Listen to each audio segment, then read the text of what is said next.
Question है, एक dealer 63,000 रुपये प्रति ड्रायर की दर से 2 ड्रायर बेचता है, यानी कि 63,000 रुपये में एक ड्रायर, दूसरी ड्रायर भी 63,000 रुपये में बेचता है। एक पर उसे 5% का लाभ होता है और दूसरे पर उसे 30% की हानि होती है, और पूरे लेन देन में उसका हानि प्रतिशत क्या है ये पूछा है। ठीक है,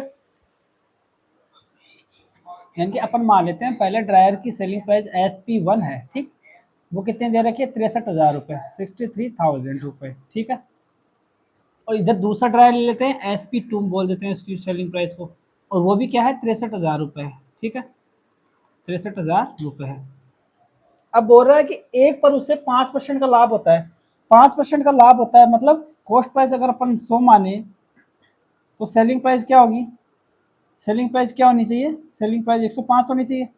अगर उसे 5% का लाभ हो जाता है, कॉस्ट प्राइस अगर 100 है तो सेलिंग प्राइस 5 होगी। ये रेशियो आ गया कॉस्ट प्राइस का सेलिंग प्राइस से। ठीक, अब दूसरे पर उसे 30% की हानि होती है, तो इधर भी कॉस्ट प्राइस और सेलिंग प्राइस का रेशियो क्या आ जाएगा, कितनी हानि हो रही है, 30% की दूसरे पर। तो अगर कॉस्ट प्राइस अगर 100 है तो सेलिंग प्राइस 30% की हानि होगी, तो सेलिंग प्राइस कितनी हो जाएगी, 70 हो जाएगी।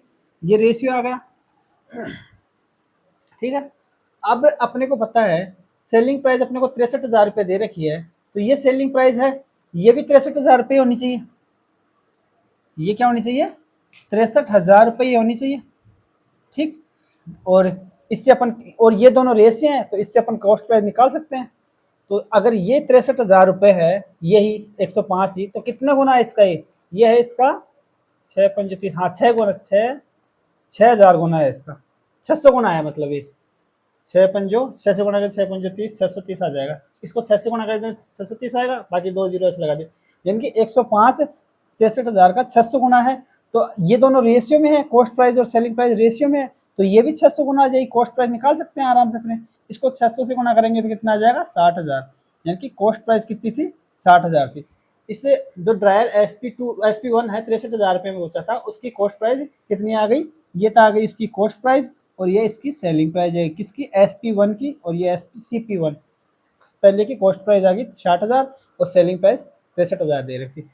अब ऐसे ही इसमें कर लेते हैं, ये कॉस्ट प्राइस का सेलिंग प्राइस का रेशियो है, सेलिंग प्राइस यानी कि SP2, ये अपने को पता है। अच्छा, इसको SP2 लिख लेना, हाँ ये SP1 हो जाएगा, CP1 हो जाएगा। अब SP2 अपने को पता है, अच्छा इसको भी CP2 करना है, CP2 है ना। ये दूसरे की कॉस्ट प्राइस और सेलिंग प्राइस का रेशियो ही, और सेलिंग प्राइस ही 63,000 दे रखी है, तो ये ही 63,000 है। ठीक है, ये ही क्या है, 63,000 रुपये है। कितने गुना है ये, इसको गुना देखें तो 7 में 900 गुना, ये कितना गुना है, 900 गुना है, यानी कि इसको 900 से गुणा करेंगे तो ये आ जाएगी सेलिंग प्राइस आ रही। इसका मतलब ये सेलिंग प्राइस और कॉस्ट प्राइस का रेशियो है, तो इससे भी 900 गुणा करेंगे तो इससे कॉस्ट प्राइस आ जाएगी अपनी। तो कॉस्ट प्राइस कितनी आ गई, 90,000, यानी कि CP2 बराबर कितनी आ गई, 90,000, और SP2 बराबर 63,000 अपने को दे रखी थी। ठीक, अब अपने को पूछा है कि पूरे लेन देन में उसका हानि प्रतिशत क्या होगा। तो पूरे लेन देन में उसकी कॉस्ट प्राइस कितनी रही, 60,000, तो ये, और 90,000 ये, 90,000, यानी कॉस्ट प्राइस तो कितनी रहेगी, कॉस्ट प्राइस टोटल कर ले, 60,000 ये होगी CP1, और CP2 90,000, यानी कि 1.5 लाख होगी लगभग। ठीक, 1,50,000 रुपये तो उसकी कॉस्ट प्राइस हो गई।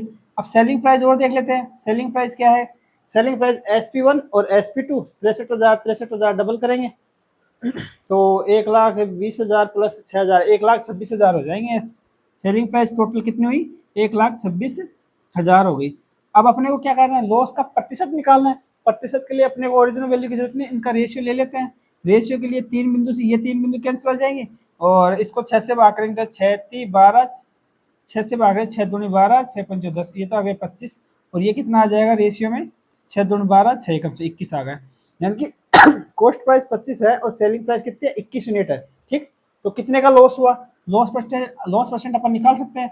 लॉस परसेंट बराबर होता है loss upon cost price into 100%। ठीक है, ये होता है। तो लॉस परसेंट बराबर कितना होगा, कितने का लॉस हुआ, यहाँ पे 4 यूनिट का लॉस हो रहा है ना, 25 यूनिट में, 25 यूनिट में खरीदा, 21 यूनिट में बेच दिया, तो 4 का लॉस हो रहा है। किस पर, कॉस्ट प्राइस कितनी है, 25 है अपनी, 25 गुणा 100%। अब इसको कर लेते हैं, 25 से काटेंगे तो 25 चौक 100, यानी कि लॉस परसेंट बराबर कितना आ गया, 16% आ गया अपना। ठीक है, इसमें ऑप्शन नंबर हो जाएगा अपना D, ये आंसर आ जाएगा। ठीक है।